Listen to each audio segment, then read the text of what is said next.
To happy birthday. Thank you. अब आपसे आज बर्थडे के मौके पर आपने क्या कुछ खास किया है?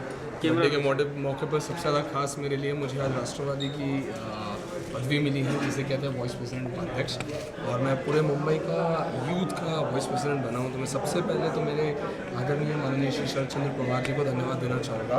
फिर मैं सचिन भाऊ वहीर को थैंक्स बोलना चाहूँगा कि उन्होंने मुझे इतनी बड़ी पदवी सौंपी है। हमारे यूथ के जो अध्यक्ष है माननीय श्री नीलेश भोसले जी, मैं उन्हें थैंक्स बोलना चाहूँगा कि उन्होंने इतना बड़ा कारोबार मेरे कंधे पे रखा, इतनी बड़ी जिम्मेदारी मुझे दी हुई है। तो मैं सबसे पहले उन्हें थैंक्स बोलना चाहूँगा। आपको इतनी बड़ी जिम्मेदारी आज सौंपी गई है, तो क्या आप उसे बखूबी निभा पाएंगे? यस, मुझे पहले महासचिव बनाया गया था, जनरल सेक्रेटरी बनाया गया था मुंबई का। तो मैंने 3 साल काफ़ी अच्छे से निभाया था। मेरा जो भी अस्तित्व था, मेरा जो भी कार्यकारिणी थी, मैंने बहुत अच्छे से की थी। मुंबई के कोने कोने में जाके मैंने काम किया था। अब उपाध्यक्ष और बड़ी पदवी मिली है तो और अच्छे तरीके से काम करने में आपको गिफ्ट दिया गया है? यस, मुझे एनसीपी ने एक बर्थडे पे गिफ्ट दिया है। जैसे कि आप पाकिस्तान भारत ने अटैक किया आतंकवादी के लिए, उसके लिए सर्जिकल अटैक के लिए क्या कहना चाहिए? सी, मैं कोई भी पर्सनल कमेंट्स नहीं करना चाहूँगा, बट स्टिल मैं बोलूँगा मोदी जी ने अच्छा काम किया है। क्यों मैं किसी की बुरी ये करूँ, प्रशंसा करूँ। लेकिन यस, जिस तरीके से पाकिस्तान हम पे अटैक करे जा रहा है, तो हम लोग आज के डेट में यूथ चला रहा है इंडिया, और यूथ इतना कमज़ोर नहीं है कि पाकिस्तान हमें कमज़ोर समझने लगे। तो मैं ये एक चुनौती है उनके लिए। एक लफ्ज़ में अगर कोई जवाब देना हो पाकिस्तान को, तो आप क्या देना चाहेंगे? जो हुआ है वो दोबारा होगा, यही बोल सकते हैं। कल सलमान खान ने एक स्टेटमेंट दिया है जिसमें सलमान खान ने कहा कि आर्टिस्ट को बैन वो टेररिस्ट नहीं है, लेकिन तमाम जो फिल्म इंडस्ट्री है उन्होंने कहा है कि अभी जो आर्टिस्ट को नहीं लिया जाना चाहिए। तो आपका क्या कहना? जो सलमान खान ने कहा है ऑफकोर्स मैं कहता हूँ मेरे कंट्री के एक्टर्स, मेरे कंट्री के लोग ही आगे बढ़े। क्यों मैं पाकिस्तानी की कंट्री को लाकर मैं उनके एक्टर्स को आगे बढ़ाऊँ? अगर वहाँ के लोग यहाँ आकर काम करते हैं और सडनली पाकिस्तान जाने के बाद हिंदुस्तान की निंदा करते हैं, तो मैं क्यों उन्हें काम करूँ? मेरे पास बहुत सारे हॉलीवुड है, हॉलीवुड के लोग आगे काम करेंगे, उनसे अच्छे एक्टर्स हैं। और टचवुड अभी तो ऐसे दिन आ गए कि हमारे बॉलीवुड के लोग हॉलीवुड जा रहे हैं, तो हमें पाकिस्तान की ज़रूरत नहीं है। अभी जैसे कल 2 अक्टूबर है, स्वच्छता को लेकर बात की गई, तो आप लोगों की तरफ से क्या प्रोग्राम? अंधेरी में डेफिनेटली मैं यूथ को लेकर कुछ ना कुछ एक्टिविटी ज़रूर करूँगा स्वच्छता को लेकर, और जितनी ज़्यादा स्वच्छता हम लोग रख पाए युवक लोग, मैं उतना कोशिश करूँगा कि बॉम्बे हम लोग नीट एंड क्लीन करें। एक आपकी फिल्म भी आ रही है, जो जानकारी हमें मिली है कि फिल्मों में भी आप काम कर रहे हैं। नहीं, मैं काम नहीं करता, मैं फिल्में बनाता हूँ। हाँ, तो उसके बारे में कुछ बताइए। जी, मैं फिल्मों में काम नहीं करता हूँ। मैंने फिल्में बनाई थी, मैं एक राउडी बैंगलोर टीम का ऑनर हूँ, बस इतना ही है। बाकी मैं पूरे टाइम मैं राजनीति करता हूँ सर, मैं प्योर पॉलिटिशियन। राजनीति का आपका रोल क्या रहेगा? एनसीपी को आपने जो इलेक्शन आ रहे हैं बीएमसी के, तो यूथ को आप कैसे लेके जाएंगे आगे? मैं ज़्यादा से ज़्यादा यूथ कैंडिडेट्स को आगे बढ़ाना चाहता हूँ। मैं ज़्यादा से ज़्यादा यूथ लोगों को सीट दिलाना चाहता हूँ। ज़्यादा से ज़्यादा यूथ आगे, और इस बार बीएमसी पे मैं चाहता हूँ कि एनसीपी का फिर से कब्जा हो। करण जी, आपका फैमिली वगैरह भी एनसीपी से जुड़ा हुआ है, तो और भी कोई बड़ा पोस्ट ले सकते थे, आपने इसमें क्यों चुना? एक्चुअली मैं बड़ा पोस्ट ले सकता था बेसिक में, लेकिन युवक के साथ मिलकर युवक के लिए काम करने की एक अलग ही मज़ा है, एक अलग है। मैं खुद यूथ हूँ और मैं जानता हूँ कि यूथ के अंदर जो डेस्परेशन है, यूथ के अंदर जो जो पावर है, यूथ की जो एकता है, उसमें काम करने का मज़ा कुछ और है। तो यूथ बाहर कैसे कनेक्ट होगी आपसे? सोशल मीडिया या कॉलेजेस में किस तरह से आप कनेक्ट करेंगे? मैं हर of course social media, WhatsApp group, colleges जा जाके पर्सनली विजिट कर करके, मेरा विनय है सारे कॉलेजेस में इसको जानते हैं। सोशल एक्टिविटीज़ जितनी मेरी होती है, तौहीद मुझे देखता है, तो बहुत सारी चीज़ें हैं जिससे मैं यूथ से कनेक्ट करना चाहता हूँ, और यूथ से मैं बहुत जल्दी with in 1 year her youth definitely मुझे चाहिए। अगर ऐसा 2 इशू अगर आप बताएं आपके लिए मेन इंपॉर्टेंट हो इलेक्शन के लिए, वो कौन सा इशू होगा? सबसे पहले मुझे यूथ को बेरोज़गारी दिलानी है, फ्रैंकली सब बोलते हैं, मुझे दिलानी है। सेकंड ये है कि यूथ जो है वो भटक रहा है काफ़ी चीज़ों में। कुछ यूथ ड्रग्स में जा रहे हैं, कुछ यूथ ड्रिंक में जा रहे हैं, कुछ यूथ गलत एक्टिविटीज़ में जा रहा है। मैं चाहता हूँ अगर वही यूथ मिल के ये राजनीति में या सोशल एक्टिविटीज़ में उतरे, तो डेफिनेटली इंडिया का पावर 2 गुना नहीं 200 गुना ज़्यादा हो जाएगा। सर, विमेन इशू आपका क्या स्टैंड है? विमेन इशू के लिए आपको क्या करना चाहिए? Yes, I have an NGO जो वुमेन इश्यूज़ पे काम करती है। वुमेन इश्यूज़ के लिए हमेशा मैं खड़ा रहा हूँ, और आने वाले समय में मेरा यूथ मेरे साथ मिलकर हमेशा वुमेन इशू के लिए खड़ा रहेगा, वो सिर्फ बॉम्बे के लिए नहीं, ऑल ओवर इंडिया के लिए। Thank you so much. Anara ji, आप क्या कहना चाहेंगे? यूथ में वाइस प्रेसिडेंट की इतनी बड़ी पोस्ट मिली है, और मेरी शुभकामनाएं हैं कि वो बहुत तरक्की करें, उनके जो अच्छे गोल्स हैं यूथ को लेकर वो पूरे करें, क्योंकि उनके पास बहुत सारे आइडियाज़ हैं यूथ के लिए, वुमेंस के लिए भी है बहुत सारे आइडियाज़ कि उनकी सुरक्षा के लिए क्या किया जाए, किस तरीके से हमारी जो पार्टी है उनकी, वो किस तरीके से वुमेंस के लिए आगे बढ़े, वो सब है। आई थिंक धीरे धीरे आपको पता चलेगा कि वो किस तरह से यूथ के लिए काम करें। और सर एक आखिरी सवाल है, जैसे कि मैं पूछना चाहूँगा आपसे कि सर जैसे कि एज मुंबई का बहुत लोकल ट्रेन में तकलीफें आती है, तो आप बीएमसी के चुनाव में क्या करते हैं? एज ए सेंट्रल गवर्नमेंट को आप क्या मेरे हिसाब से जिस हिसाब से लोकल ट्रेन की बात कर रहे हैं और आप बीएमसी की बात करें, दोनों का कॉम्बिनेशन अलग है, लेकिन लोगों को बहुत परेशानी हो रही है क्योंकि हर कोई अपनी अपनी एक घर में 3-3 4-4 गाड़ियाँ हैं, और वो गाड़ी अगर रोड पे उतरती है, मेरे हिसाब से ऑड इवन का जो दिल्ली में चलन हुआ तो शायद बॉम्बे में लागू नहीं हो सकता, लेकिन अगर वो हो तो ट्रैफिक थोड़ा कम होगा। यूथ ऐसा बॉम्बे इकलौती ऐसी जगह है जहाँ सब आकर काम करना चाहते हैं, मैं किसी को रोक नहीं सकता। इवन मैं चाहता हूँ मेरे बॉम्बे में ज़्यादा से ज़्यादा लोग आए, ज़्यादा से ज़्यादा बेरोज़गारियाँ मेरा बॉम्बे ख़त्म करते जाए, तो लेकिन उसके लिए तो सर ट्रैफिक बढ़ना ही है, भीड़ बढ़नी ही है। सर यूथ जो होता है वो पॉलिटिक्स में नहीं आना चाहिए, वो एक डर्टी पॉलिटिक्स कहता है। मेरे लिए सबसे बड़ी चुनौती है सर जो आपने बोला है कि युवक को, जैसे मैं भी हूँ, मैं वो टिपिकल पॉलिटिशियन नहीं हूँ, मैं मेरे काम करता हूँ, मैं चीज़ें एक्टिविटीज़ में लगाता हूँ, मैं उस तरीके से काम करता हूँ कि यूथ जितने भी आप यहाँ देखोगे, कोई स्टूडेंट्स है, कोई एक्टर है, कोई मॉडल है, कोई बिजनेसमैन है, कोई भी टिपिकल पॉलिटिशियन नहीं है, लेकिन मुझे ऐसा ही यूथ चाहिए जो आगे आकर खुद के लिए स्टैंड ले पाए, जिसके साथ मैं भी स्टैंड उसके लिए लूँ और मैं कहूँ यस भाई तू बता क्या प्रॉब्लम है, मैं तेरे तरीके से काम करूँ। कोई इकोनॉमिक एजेंडा, इकोनॉमी के frankly right now I have only one agenda कि मेरे जितने भी यूथ हैं उसको मुझे अवेयर करना है politically. That's it. Thank you.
मैं एनसीपी की तरफ से नहीं हूँ, मैं करण की तरफ से हूँ। जैसे कि आप लोग सब जानते हैं, तो मैं सिर्फ करण की तरफ से हूँ। मैं इंडिविजुअली किसी पार्टी को सपोर्ट नहीं करती हूँ, मैं एक्टर, मैं करण को सपोर्ट करती हूँ। करण जहाँ है वहाँ मैं हूँ। हाँ, जैसे कि मैम आपकी फिल्मों में भी बहुत अच्छा आपने काम किया है, आपने जगहों में क्या कहना चाहिए? अच्छा लगता है बीइंग एक्टर, और thank you so much audience के लिए, कितने साल से वो मुझे सराह रही है, इतने साल से मैं काम कर रही हूँ, उनका पूरा सपोर्ट है, बस वो ऐसे प्यार देते रहे। अच्छा बीइंग हैप्पी वाला मोमेंट जब हम लोग बीइंग एक्टर इतने साल से काम करते हैं और पब्लिक आपको कंटिन्यू इतना प्यार देती है। करण सिंह की बात करें तो कैसे आप उनके साथ कैसे कांटेक्ट में है? क्योंकि वो एक पॉलिटिशियन है और आज उन्हें एक बड़ा पद मिला है, उस पर आपका क्या कहना है? देखिए, दो ऑड जब मिल जाते हैं तो वो इवन हो जाता है, तो मेरा और करण का भी रिश्ता वैसा है। हम दोनों ऑड हैं, मतलब वो पॉलिटिशियन है और मैं एक्ट्रेस, तो दो ऑड मिलके आज इवन है। और डेफिनेटली 1 साल हो गया हम लोगों को साथ में, खुशी की बात है ऑफ कोर्स। और आज तो दुगनी खुशी है कि कल करण का बर्थडे था और आज उनको एनसीपी की तरफ से इतनी बड़ी पोस्ट मिली है, इतनी बड़ी जिम्मेदारी है। और मैं एक्चुअली इसलिए नहीं कहना चाहूँगी कि करण मेरी लाइफ में है, मैं ये बोलना चाहूँगी सच में वो ये चीज़ डिज़र्व करते हैं, क्योंकि वो बहुत मेहनती है। He was very much into politics, और वो चाहते हैं कि हमारा यूथ जो है सब बुरी चीज़ें छोड़ के आगे बढ़े। और आपने उन्हें क्या मैसेज दिया एज ए युवाओं के लिए, महिलाओं के लिए, एज ए वुमेन? मैंने उनको सबसे पहले ये बोला कि हमारी सिक्योरिटी बहुत इंपॉर्टेंट है। इट्स नॉट लाइक कि आप मुंबई में हैं तो हमें डर नहीं है किसी चीज़ का, गलत जहाँ होना होता है वो हो जाता है। तो मेरा वही कहना है कि फीमेल्स के लिए थोड़ा हमें और स्ट्रिक्ट होना पड़ेगा बीइंग ए नागरिक। और ये नहीं कि आपकी बहन है, आपकी माँ है, आपकी गर्लफ्रेंड है, आपकी वाइफ है, तो ही आप उसकी सिक्योरिटी करोगे। बीइंग ए फीमेल अगर है तो being a mail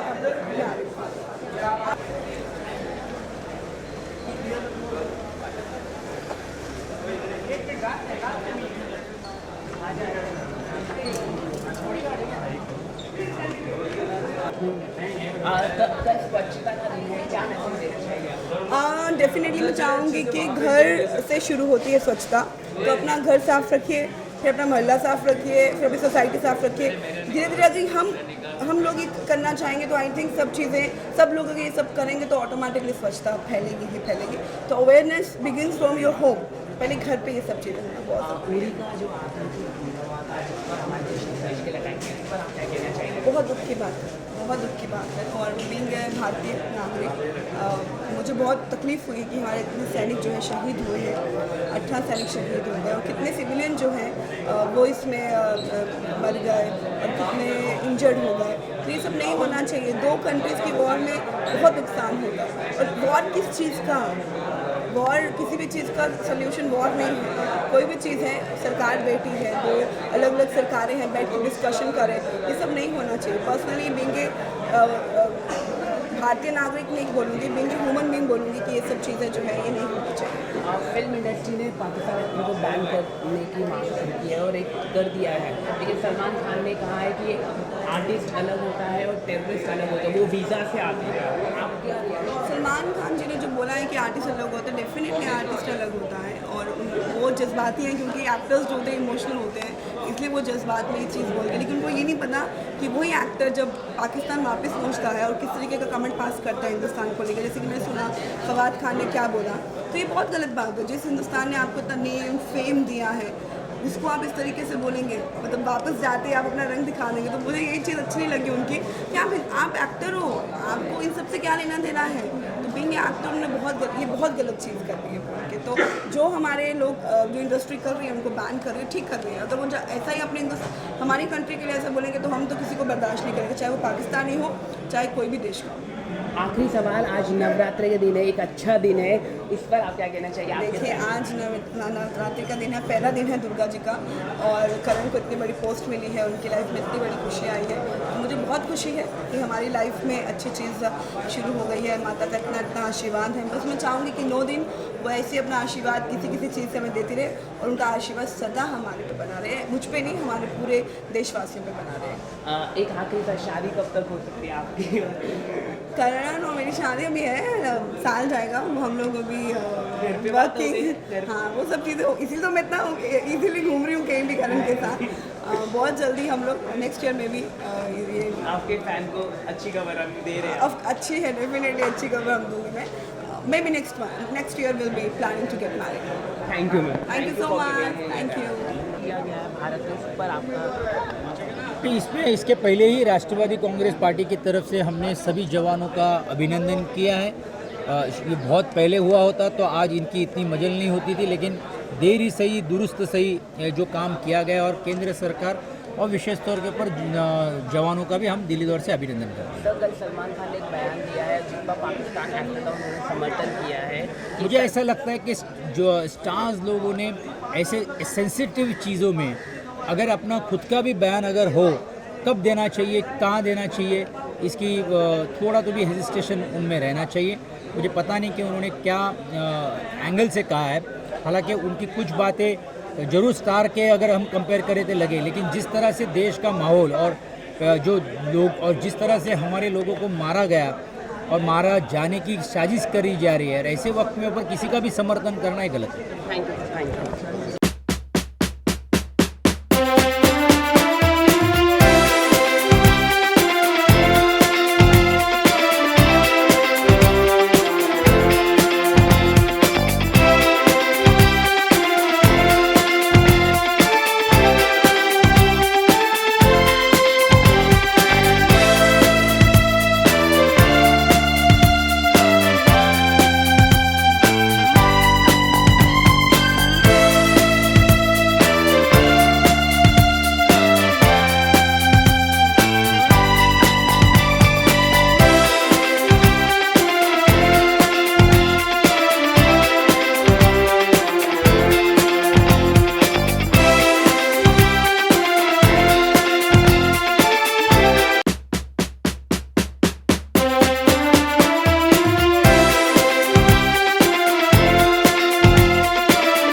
Asif Amla Saheb सुद्धा आज वेळ काढून आलेले आहेत, तर त्यांचं पण आपण जरा अभिनंदन इथे त्यांचं पण थँक्स आपण मानूया. आपल्याबरोबर मुंबईचे आपले युवकांचे अध्यक्ष निलेश भाऊ आहेत, कार्याध्यक्ष नितीन देशमुख आहेत.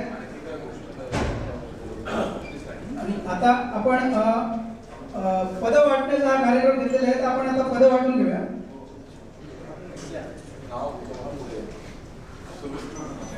तुमचं सोडून बाकी त्याची सोबत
आज राष्ट्रवादी युवक कांग्रेस के मुंबई कमेटी के हमने पद वितरण थोड़ा खामोश हो जाइए.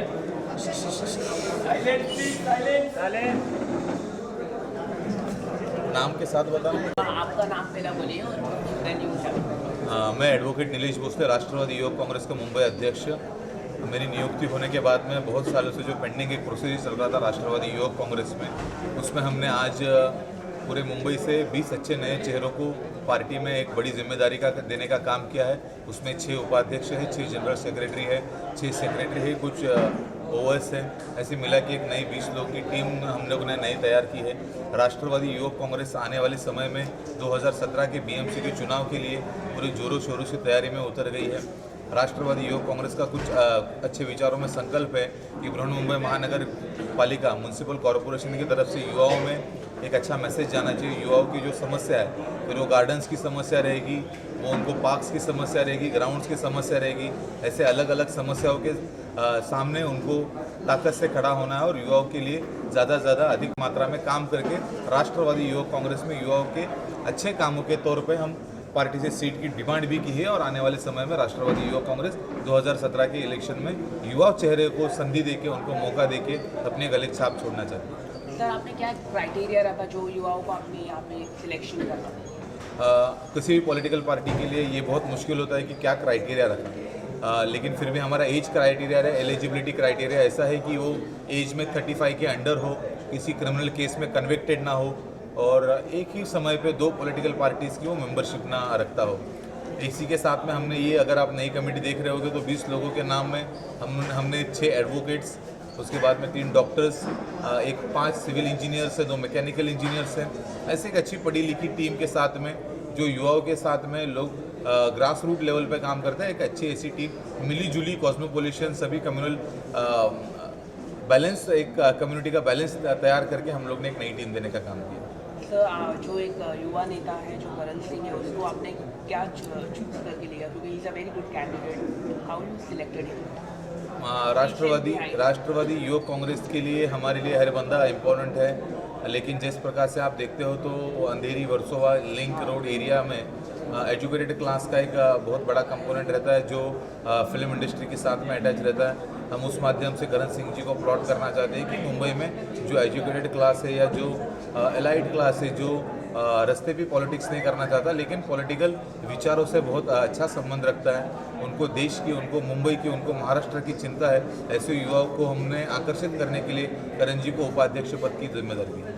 सर कल सलमान खान ने एक स्टेटमेंट दिया है जिस पर कहा गया है कि आर्टिस्ट के ऊपर, इसलिए मैं पूछना चाहता हूँ कि पाकिस्तान एक्टर को बैन किया गया था जो फिल्म इंडस्ट्री की तरफ से, लेकिन सलमान खान ने इसके लिए ना कह दिया कि आर्टिस्ट को बैन नहीं करना चाहिए। तो आपकी प्रतिक्रिया क्या है एज एनसीपी? हम आर्टिस्ट के साथ हैं, किसी भी देश का आर्टिस्ट हो, किसी भी राज्य का आर्टिस्ट हो, हम कला और क्रीड़ा ये दो क्षेत्रों में हम सारी बाउंड्रीज बैरियर्स हम छोड़ के काम करना चाहते हैं। लेकिन अगर पाकिस्तान की भूमिका आप देख रहे हो तो अगर हमारे 17-17, 18-18 जवान एक ही दिन में रात में मर रहे होंगे और उसके बाद में किसी शहीद हो रहे होंगे और उसके बाद में अगर किसी भी पॉलिटिकल पार्टीज़ का ऐसा गुस्सा या ऐसा किसी भी एक्टर का गुस्सा आता है तो हम उनकी भावनाओं का भी आदर करते हैं। राज ठाकरे साहब का कहना है कि यहाँ पे जो पाकिस्तानी एक्टर हैं उन्हें यहाँ पे नहीं रहना देना चाहिए, उन्हें निकल जाना चाहिए, अगर वो नहीं निकलते तो उन्हें भगा देना चाहिए। उस पर आपका क्या कहना है?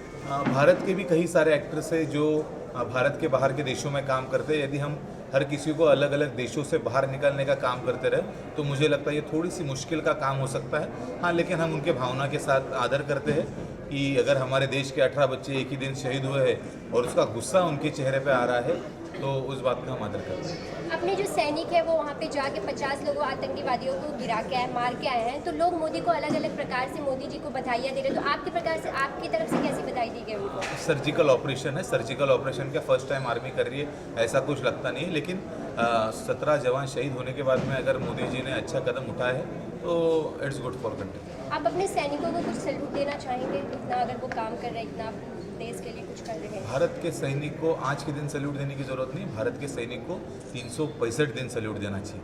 हम हमारी इंडियन आर्मी का तहे दिल से शुक्रिया करते हैं, उनका आदर करते हैं कि हम यहाँ रहते हैं बस उनकी बदौलत कि वो लोग रात भर जागते हैं। We love Indian army, we salute Indian army.